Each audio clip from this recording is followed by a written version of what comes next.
El error más grande que encontramos es que los autores del Nuevo Testamento se confundieron y confabularon, mezclaron distintas fiestas judías en el relato.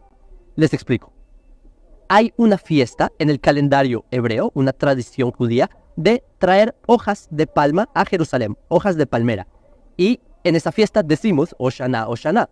Esto los judíos lo hacemos todos los años en la fiesta de Sukkot. En español esta fiesta se conoce como fiesta de las cabañas, fiesta de los tabernáculos.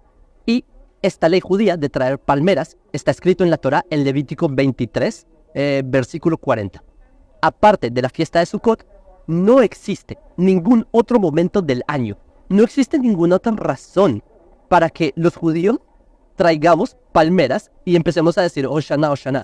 Incluso, ¿cuál es entonces el problema en el relato de los evangelios? Pues que la fiesta de Sukkot es en el mes de Tishrei. Eso en el calendario gregoriano es a finales de septiembre. Y la cosa es que se supone que la semana en la que Roma condenó a Jesús de la crucifixión, eso fue durante el mes de la Pascua judía.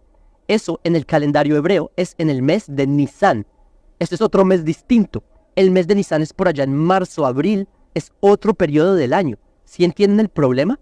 Que en el Nuevo Testamento me están hablando de un rito judío del mes de Tishrei, pero que supuestamente ocurre en el mes de Nisan, que hay 6 meses de diferencia entre estos dos meses, entre Tishrei y Nisan. Son fechas opuestas. No tiene sentido. O sea, no tiene sentido de venir a traer hojas de palmera, decir Hoshana, Hoshana, en el mes de Nisan, simplemente porque no hay chances. O sea, es otro clima, es otro ambiente, es otro significado. Nada que ver. A propósito, para un judío esto es muy evidente de ver. O sea, si uno lee este tipo de relatos con óptica hebrea, uno se da cuenta así de estos deslices. Pero más allá de la perspectiva judía, también en la academia se ha llegado a estas conclusiones. Por ejemplo, Spencer Kennard llegó a esta misma conclusión, en donde literalmente escribió en un artículo académico que la ovación de la entrada triunfal es una transferencia no histórica del material de Sukkot.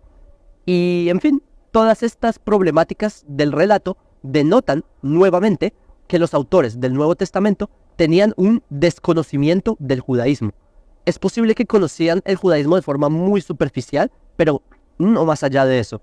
Puede ser que los autores del cristianismo veían a los judíos de lejos y veían que los judíos hacíamos ritos allá en Jerusalén trayendo hojas de palmera durante la fiesta de Sukkot, y así los evangelistas consideraron que era algo común y así se confundieron y lo trajeron en su texto. O sea, en pocas palabras, los evangelistas de pensamiento grecorromano, no de pensamiento hebreo, observaron a los judíos con un entendimiento muy superficial y así es como trajeron las fiestas como Sukkot y utilizaron su imaginación y escribieron un relato no histórico, ficticio, sobre una supuesta entrada triunfal.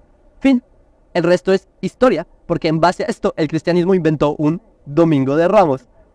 Y por favor, si hay alguien cristiano viendo este video, le pido que no se vaya a enojar conmigo. Por favor, lo que yo estoy haciendo acá es explicarles la óptica hebrea.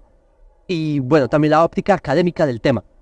Yo simplemente les estoy explicando cómo se entiende este texto si uno conoce la literatura judía, si uno conoce cómo es el común denominador del judaísmo del Segundo Templo. Este es un tema muy amplio. Hay otras anotaciones de las cuales hablar, como la cita en el libro de los Macabeos, capítulo 13, o en segunda de Macabeos, capítulo 10, que si gustan ver más detalles de este tema, pueden ir a nuestro canal en YouTube, se llama Filosofía Judía, y ver un video que se llama La entrada triunfal de Jesús a Jerusalén. Les envío un saludo desde Jerusalén. Bueno, ahí está lo que dijo Judío.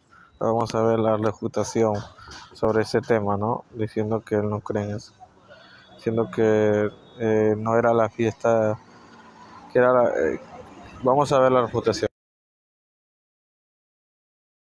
Las ramas de palmera no están asociadas con el culto del ritual de Pesaj o Pascua, sino con la liberación y la limpieza de Jerusalén. Y esto tomó lugar más de 100 años antes de Yehoshua de Nazaret. Por ejemplo, en el año 141, antes de la era común, los macabeos finalmente lograron capturar la ciudad de Jerusalén, y el texto del primer libro de Macabeos, capítulo 13, verso 51, describe la imagen de un rey entrando victorioso a Jerusalén de la siguiente manera. Entró Simón en la ciudad entre cantos de alabanza, con ramas de palmera y al son de arpas, platillos y cítaras, con himnos y cantos, porque Israel se había visto libre de un terrible enemigo. Incluso las monedas judías acuñadas durante la gran revuelta entre los años 67 y 70 de la era común y la revuelta de Bar Kokhba entre los años 132 y 135 contienen imágenes de ramas de palmera. Por lo tanto, no hay razón para pensar que las ramas de palmera estén necesariamente relacionadas con la fiesta de Sukkot. Respecto al grito de la multitud, Hosanna, bien puede ser una cita del Salmo 118, uno de los salmos que componen el Halel. El Halel es la composición litúrgica de los salmos 113 al 118, cuya recitación se realizaba no solo en la celebración de Sukkot, sino también en la época de Pesaj, de Pascua. Pero lo curioso es que las multitudes no se limitaban a recitar la frase del Salmo Hosanna o Hosiana, sálvanos, ayúdanos por favor, sino que se referían explícitamente a Yehoshua como el rey mesiánico, agregando la frase Rey de Israel, Hijo de David, Salvador, frases que no se encuentran en el texto del libro de Salmos, en los textos que componen el Halel. Así que no, los autores de hace aproximadamente 2000 años atrás no eran unos ineptos o unos ignorantes de las costumbres judías. Eran unos judíos que vivieron en una época cuyas prácticas y costumbres hoy no conocemos a plenitud. 2000 años atrás las ramas de palmera no eran usadas únicamente para la fiesta de Sukkot, sino que se habían convertido en un símbolo nacional judío. Eran un símbolo de la independencia del pueblo judío. Y la expresión Hosanna, por favor, sálvanos, significaba en este contexto, sálvanos de nuestros enemigos.